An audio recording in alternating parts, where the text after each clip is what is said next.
Hello everyone, welcome back to Palance AI. In the last few videos, we built an intuition for supervised learning. Right? We looked inside a simple deep learning algorithm, and then we talked about the weights and parameters, right? Those millions and billions or even trillions of numbers that modern AI models learn and become very smart.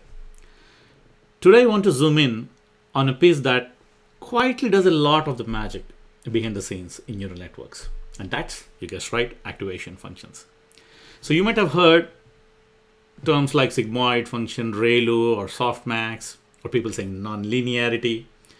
And that's exactly what these activation functions bring to the table, making deep learning all the more powerful, learning complex patterns. But what exactly does these functions do? Why do we need them at all? And what goes wrong if we just don't use them? Well, that's exactly what we're going to unpack in this video. I'll start with a simple logistic regression example we have already seen in the previous videos. And then we'll connect it to a small neural network so you can see in action how these activation functions turn raw scores into probabilities on a simplistic level, and why they let deep neural networks learn complex patterns instead of just one big straight linear function.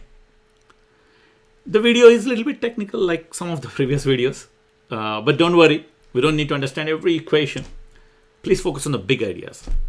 So think of activation functions as how the neural networks maybe bend and twist the input space to learn useful patterns, right? By developing nonlinear functions in approximating any real world data. Okay, that sounds like a lot of words, but I'll go deeper. But if you're completely new to this channel and you haven't watched the previous videos, I would strongly encourage to look at the playlist on deep learning. We covered a bunch of important concepts on, supervised machine learning algorithm, deep learning algorithm, and the previous video, the weights and parameters. I would strongly recommend please checking the playlist. I'll also put a description, link to the playlist in the description below. This lesson is also taken from my deep learning mastery course on Udemy. If you are one of those who likes more structured end-to-end learning path with all the hands-on projects, please feel free to check the link again in the description below. All right. Let's jump into the lesson and take a closer look at these activation functions. Let's try to understand what activation functions are. Why do we use them? What is the significance? So let's start with a simple machine learning example again, with an algorithm like logistic regression. We have looked at this machine learning example in the previous videos when we were trying to understand, the intuition behind as to how a machine learning algorithm works. Again, it was a binary classification problem where we are trying to determine whether an image is human face or not. Right? Simple problem. So again, the input images, right? The input data, they're grayscale images, 28 by 28 pixels. It's a 784 pixels. So we flatten the input, right? And it's x1, x2, x3 up to x784, 784 pixels. So the goal for the machine learning algorithm was to, predict whether this image is human face or not, basically 1 or 0. Okay, so this was the problem we looked at earlier. So again, our algorithm tried to come up with a mapping, right, or a relationship between y and x. So our algorithm wanted to predict like y pred is equal to as a function of w1 x1 plus w2 x2, up to w784 x784 plus b. So this is the linear relationship. And on top of that, we applied a function, and that's the activation function f. Okay, so let's take this linear portion first. So z equal to w1 x1 and so on. So this is the linear part which the model predicts. This is also called logits. Okay, so z is called logits. So we take the z and then we apply activation function f on it, and that would be our prediction. Okay, so how does this activation function look like? This f. Okay, so for logistic regression, if we use a machine learning, algorithm like logistic regression, so typically the f is a sigmoid function. So sigmoid function is a mathematical function. So if you apply sigmoid on this z, it will simply be 1 divided by 1 plus exponential minus z. If it's a lot of math, let's look at the curve. So if you plot the sigmoid function, right? Again, if you plot the sigmoid function as a function of z, you can see that it takes the z, the linear score, which the model predicts. It takes that linear score and it converts that into probabilities. Because that's what we want, right? We want our model to predict whether this image what is the probability that this image, belongs to human face, or it's 1, right? So if the probability is as closer to 1, it's the image belongs to human face. If the probability goes to 0, it doesn't belong to human face. So hopefully you can see the need for activation function. So Z by itself, it's just a linear relationship. It's just a raw score called logits. So we need to apply some kind of a non-linear function here. Okay, so these activation functions like sigmoid Z, they make the relationship, right, non-linear. And here in this machine learning example with logistic regression, we want to predict the probabilities. And that's what this sigmoid function does for us. And that is the significance of an activation function for a simple problem like, machine learning algorithm with logistic regression. Okay, so once we get the probabilities with this y-pred, right? Once you apply the sigmoid function, then you compute the loss function, you compare the y-pred with the actual y, and then you sum up all this loss for all the images and divide by total number of images to get the cost function. And then we apply the gradient descent method, where we take partial derivatives of this cost function and we update the weights, and then we iterate the process, which we already talked about it, right? So hopefully you can see what is the use of activation function, for a simple machine learning example. In the next slide, we're going to take a closer look as to how these activation functions look like, and why do we need them, what is even deeper significance for a deep learning algorithm. Now, when it comes to deep learning algorithm, again, like we have done in the previous video, instead of a binary classification problem, now let's look at a multi-class 10-digit classification problem. Again, just like we have done earlier when we were trying to understand a deep learning algorithm, let's look at a simple 2-layer neural network, right? What we have seen before. So as you can see here, you already saw this schematic, right? Where we went over the deep learning algorithm intuition. Again, it's a 2-layer neural network, meaning we just have one hidden layer, and then we have the final, prediction, the y-pred layer. So you've already seen the equations for this simple 2-layer neural network, right? Layer 1, the hidden layer, and layer 2, the final output layer. Okay. So again, in matrix notation, we saw these equations before, right? We can compute the linear relationship first, and then we apply this activation function F. So we have already seen the utility of this activation function, like for the machine learning, where our activation functions brought non-linearity to the relationship, and they give us the probabilities. So we saw the advantage there, right? But for deep learning, activation functions go much further. Meaning, in real world, like modern day deep learning models, right, whether it's language models or computer vision models, we have hundreds and thousands of layers when we're going from X to Y, because for this simple problem with in the intuition, we just showed one hidden layer. But you have hundreds and thousands of layers stacked, or basically chained. So if we don't use the activation function F, and we just use the linear relationships, and we have hundreds and thousands of layers, that will really not work. So let's see why. So for example, if there is no activation function, and if you're chaining the linear functions, what will happen? So let's just say, for example, a function in X, f of X, equal to 3x plus 4. Let's have another function, g of X, equal to 2x minus 1.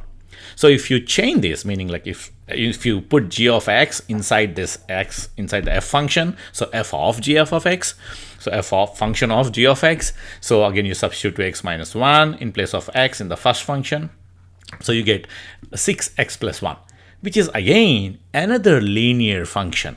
So imagine if you have hundreds and thousands of hidden layers inside a neural network, and all you're doing is chaining linear functions without any non-linearity. So you will end up with one giant, big, at the end of the day, it's still a linear function.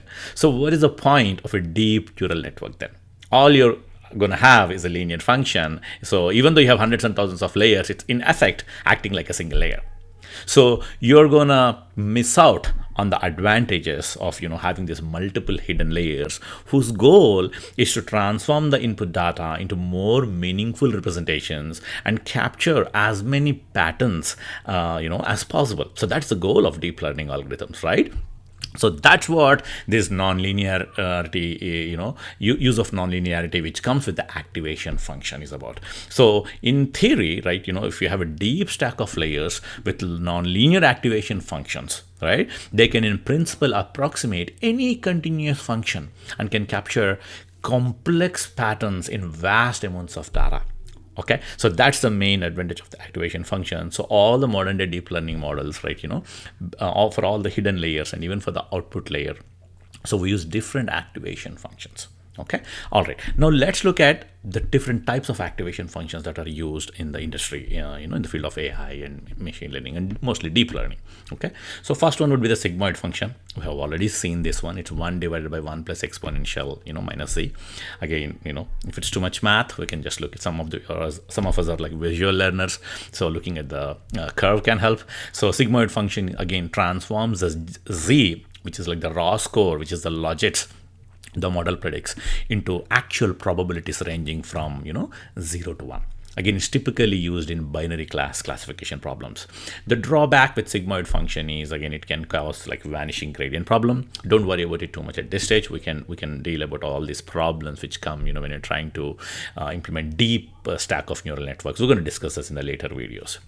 But again, sigmoid function is typically used, for a binary classification problem. You can use it in machine learning or even deep learning. But if you're using in deep learning, typically the sigmoid function is used for the final layer, not the intermediate hidden layers. Okay. So the next activation function, which is also used sometimes, is Tanh function. So again, this is the mathematical equation for Tanh, and then if you look at the curve, this is what the curve looks like. So what Tanh function does is, instead of predicting values from 0 to 1, it predicts values between -1 and 1. This can speed up convergence because it's also centered around z. Vanishing gradient problem, it's still there, less severe than sigmoid, it's still there. So for most practical purposes in industry, people use activation function called ReLU function, rectified linear unit function. What the ReLU function does is it takes the z, the raw score, the logits, and it outputs a max of 0 and z. Okay, so again, it introduces some sparsity by activating only some neurons. I mean, don't worry too much about this at this stage. Empirically, based on because deep learning is mostly also empirical, right? People have experimented with different activation functions, different algorithms. So based on observation, ReLU works pretty well. It has its own problems, and people have come up with some variations of ReLU, like leaky ReLU and all that. But nevertheless, ReLU function is one of the most widely used activation function. Typically, ReLU function is used for the intermediate hidden layers, not the final layer. For the final layer, either use a sigmoid function if it's like when we're predicting ypred, use a sigmoid function if it's a binary classification. But if it's a multi-class classification problem, then you use something called a softmax function. Okay, so softmax function again used for a multi-class classification problem, like just like we discussed earlier, right? If we want to predict ypred, right? So if you want to predict ypred for this last layer, the ypred, you're going to use the activation function, which would be the softmax function. Okay, so we compute, again, for a multi-class classification problem, we have different classes. We compute the logits for each class first, and then we apply the softmax function, right? Which would again be the probability that a particular data point or sample or image belongs to a particular class. Okay. All right, and then again, if we want to look at the curve, so this is how the softmax function looks like. As you can see, it outputs different probabilities, but for a multi-class classification problem, if you sum up all these probabilities, it should come up as 1, right? That's what the model is trying to predict. The model is trying to predict the probabilities of each class, right? And when you sum up all these probabilities, they should become 1. Okay, hopefully this video gave you a clear, intuitive picture of what activation functions actually do inside a neural network. These are simple ideas, but they are the reason deep learning models can learn any complex patterns and are indeed so powerful. In the next video, we'll build on this and we'll look at something called loss functions.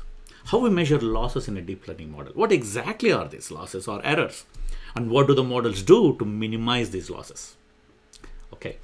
If you like what you're learning here in this channel so far, please consider subscribing. It really helps me and the channel grow and lets me keep creating more foundational AI concepts and AI content for you. Thanks for watching, happy learning, and I will see you in the next lesson.